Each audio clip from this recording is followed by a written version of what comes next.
بسم اللہ الرحمن الرحیم۔ میں شروع کرتا ہوں اللہ کے پاک اور بابرکت نام سے، جو نہایت ہی رحم کرنے والا اور مہربان ہے۔ السلام علیکم۔ آپ کے لیے پیش کر رہے ہیں قصص الانبیاء، اور سب سے پہلے قصص الانبیاء میں حضرت آدم علیہ السلام کے بارے میں بتائیں گے۔ اللہ فرماتے ہیں، اور میں نے جنوں اور انسانوں کو اپنی عبادت کے لیے پیدا کیا ہے۔ اللہ نے ہمارے باپ کو کیوں پیدا فرمایا؟ ہمیں کیوں پیدا فرمایا؟ ہمیں اور ہمارے باپ کو اس لیے پیدا فرمایا تاکہ ہم اس کی عبادت کریں۔ اگرچہ وہ عبادت کا محتاج نہیں، وہ تو بے نیاز ہے، البتہ ہم اس کے محتاج ہیں۔ اس کے اسماء بہترین اور حسین ہیں۔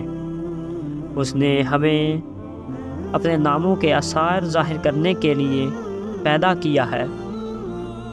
رحمت کے آثار، قدرت کے آثار، جبر کے آثار اور طاقت کے آثار اور حکمت کے آثار ظاہر کرنے کے لیے مخلوق کو پیدا فرمایا، ورنہ وہ کسی چیز کا محتاج نہیں۔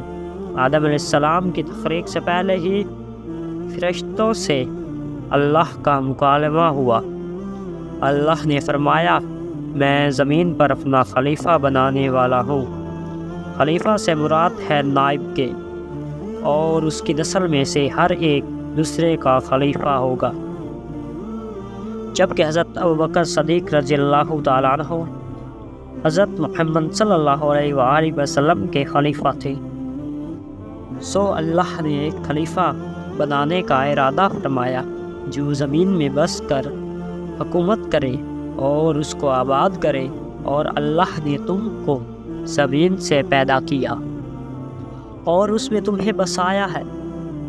اللہ کا ارادہ ہوا کہ زمین کو آباد کرے، جبکہ جن اس قابل نہیں تھے، کیونکہ ان میں اس قدر عقل و دانش نہیں تھی۔ زمین کو پر رونق اور سرسبز و شاداب کر سکے۔ علماء جنات کے بارے میں کہتے ہیں کہ ان کا سب سے بڑا جن انسان کے 10 سالہ بچے کے برابر عقل رکھتا ہے، اس لیے زمین کو آباد رکھنے کی صلاحیت انسان کو بخشی۔ اللہ نے انسان کو بہترین ڈھانچے اور حسین ترین شکل و صورت سے نوازا، اور پھر اس میں روح پھونکی۔ فرشتوں نے اس اللہ سے سوال کیا کہ ایسی مخلوق کیوں پیدا کرتا ہے جو زمین پر فساد برپا کرتی ہے، اور ہم تیری تسبیح اور پاکیزگی بیان کرتے ہیں۔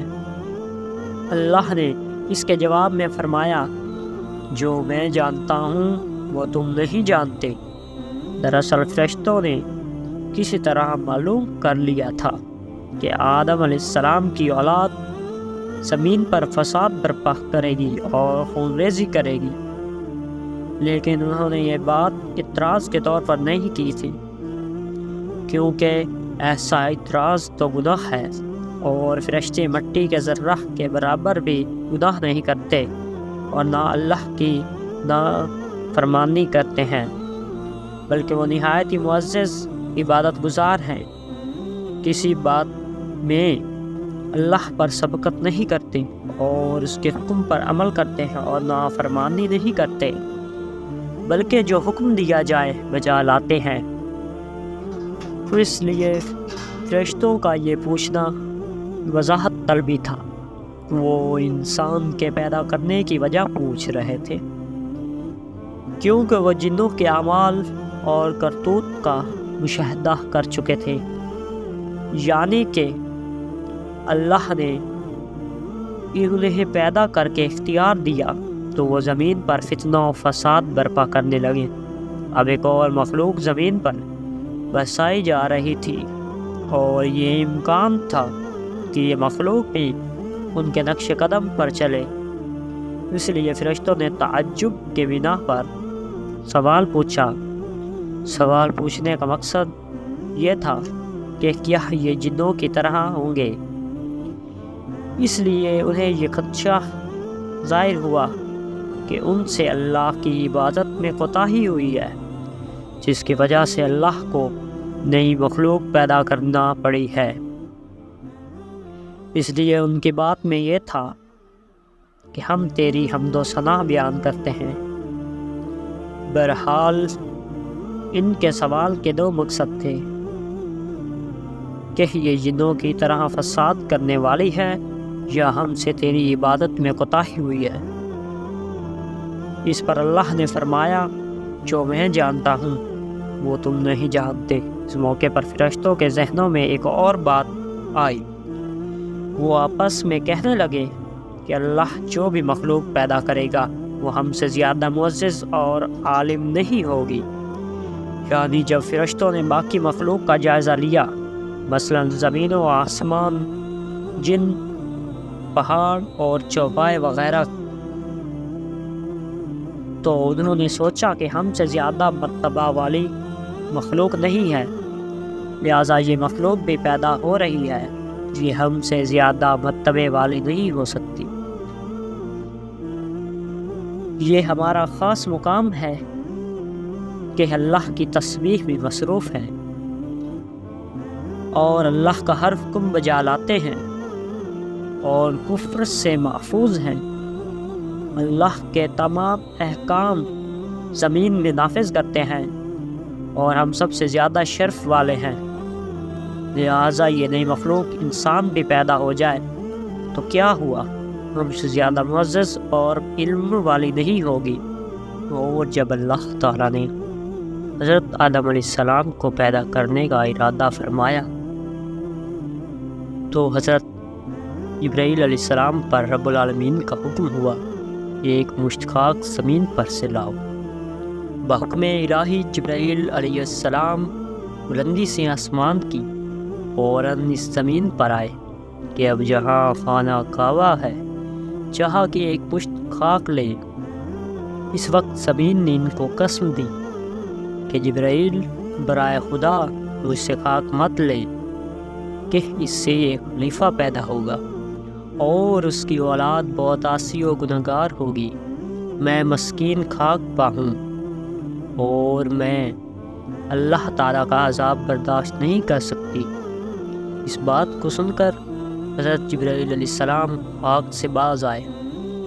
غرض اسی طرح سے جبرائیل پھر گئے اور میکائیل اور اسرافیل علیہ السلام سے بھی یہ کام انجام کو نہ پہنچا۔ تب اسرائیل کو بھیجا، ان کو بھی زمین نے منع کیا، انہوں نے نہ مانا اور کہا، جس کی قسم دیتی ہے تو مجھ کو، میں اس کے حکم سے آیا ہوں، میں اس کی نافرمانی نہیں کروں گا، تجھ کو لے ہی جاؤں گا۔ بس اسرائیل علیہ السلام ایک مٹھی بھر خاک اسی زمین سے لے کر عالم بالا پر چلے گئے اور عرض کی، خداوند تو دناؤ بینا ہے، میں نے یہ حاصل کیا ہے۔ تب اللہ تعالیٰ نے فرمایا، اے اسرائیل علیہ السلام، میں اس خاک سے زمین پر ایک خلیفہ پیدا کروں گا اور اس کی جان کم کرنے کے لیے تجھی کو مقرر کروں گا۔ تب اسرائیل نے معذرت کی کہ یا رب، تیرے بندے مجھ کو دشمن جانیں گے اور گالیاں دیں گی۔ جناب باری تعالیٰ نے فرمایا، اے اسرائیل، تو غم مت کر، میں خالق کے مخلوقات کا ہوں، ہر ایک موت کا سبب گردانوں گا اور ہر شخص اپنے اپنے مرض میں گرفتار رہے گا، تب تجھ کو دشمن نہ جانے گا۔ کسی کو درد میں مبتلا کروں گا اور کسی کو تپدق میں اور کسی کو پانی میں غرق کروں گا۔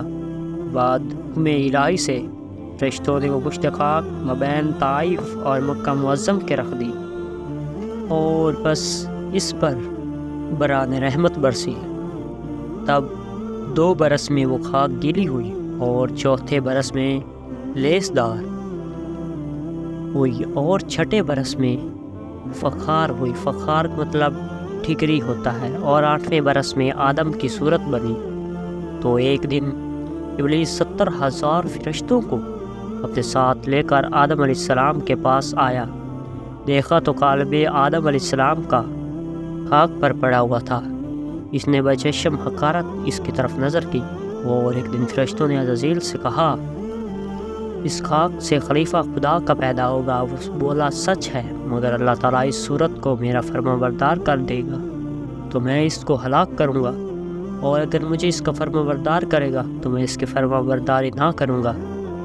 اور عبداللہ بن نواس رضی اللہ تعالیٰ عنہ نے روایت کی ہے کہ جان پاک حضرت محمد مصطفیٰ صلی اللہ علیہ وآلہ وسلم کی قندیل میں عرش معلیٰ پر تسبیح پڑھتی تھی، اور قطرہ عرق مصطفیٰ صلی اللہ علیہ وآلہ وسلم کا وہاں سے ٹپک کر اس جگہ میں گر پڑا جہاں اب تربت منورہ خاتم الانبیاء علیہ السلام ہے، اور حکم الہی سے جبرائیل علیہ السلام نے اس خاک پاک کو مشک اور عنبر سے ملا کر مختر کر کے پیشانی آدم علیہ السلام پر مل دیا۔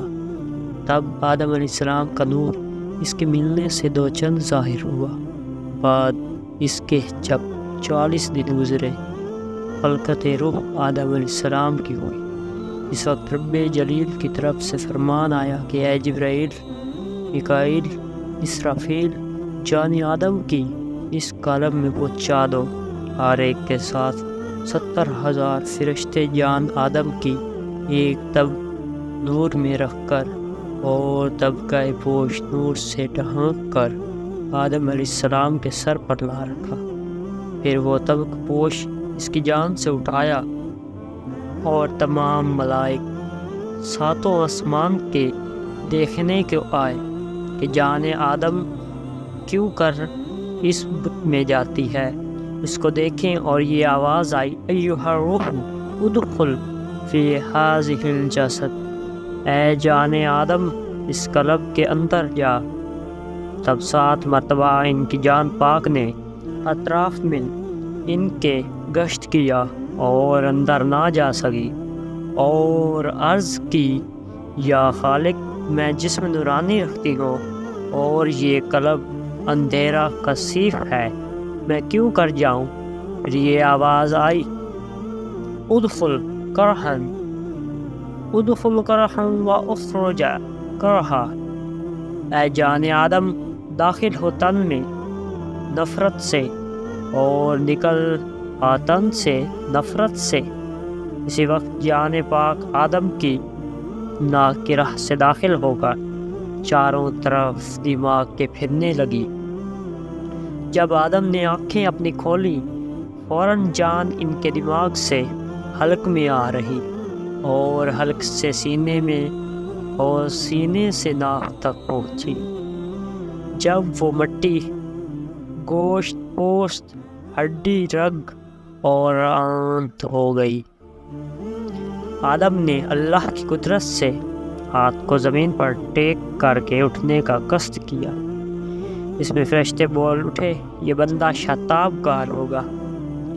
شتاب کا مطلب ہے جلد باز، اب تک آدھا تن اس کا گل ہے اور چاہتا ہے کہ اٹھے۔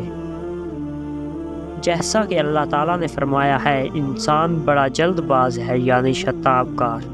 اور آدم علیہ السلام نے اپنے سارے بدن پر نظر کر کے دیکھا کہ اللہ تعالیٰ نے مجھے کس چیز سے بنایا ہے، اور جان آدم کی جوڑوں اور بندوں میں مانند ہوا کے اور گوشت پوست میں سارے بدن کے پھر رہی تھی۔ تب حق تعالیٰ نے فرشتوں کو بھیجا کہ جاؤ دماغ آدم علیہ السلام کو سلا دو اور پیشانی ان کی ملیں، اور ایسا ہی ہوا۔ تب جان ان کی گوشت، پوست اور رگوں میں قرار پذیر اور مستحکم ہوئی، پھر فور چھینک آئی۔ آدم علیہ السلام خدا کے حکم سے یہ کلمہ الحمدللہ زبان پر لائے، اور اس کا جواب رب العالمین کی طرف سے ہوا، یرحمک اللہ ارشاد ہوا۔ اس لیے اس کا جواب جو کوئی چھینکے اور الحمدللہ پڑھے تو سننے والے پر واجب ہے کہ اس کے جواب میں یرحمک اللہ کہے۔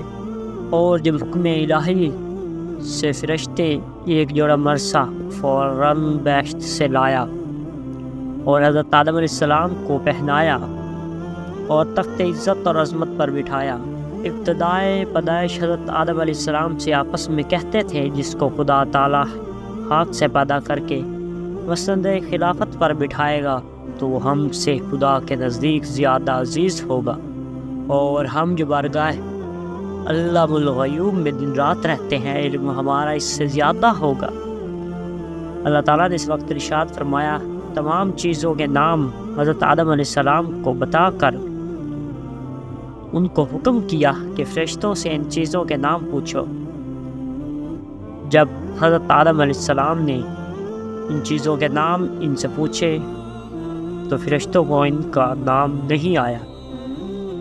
تب فرشتے جو اب سے عاجز ہوئے اور اپنے قصور کے معترف ہو کر بولے، پاک ہے تم اور نہیں علم ہمیں مگر جو تو نے سکھایا ہم کو، اور تو ہی عالم اور دانا ہے۔ تب اللہ تعالیٰ نے حضرت آدم علیہ السلام کو کمال ظاہر اور باطن سے راستہ کر کے واسطے زیادتی تعظیم و تکریم کے ملائک اعظام کو جو آدم علیہ السلام کے گرد صف باندھے ہوئے مؤدب کھڑے تھے حکم کیا، سجدہ کرو آدم کو۔ حکم الہی کے سبب سب فرشتوں نے بلا عذر و تکرار حضرت آدم علیہ السلام کو سجدہ کیا، مگر ابلیس ملعون نے انکار کیا اور بولا کہ میں آدم سے بہتر ہوں، کیونکہ مجھے آگ سے پیدا کیا گیا ہے۔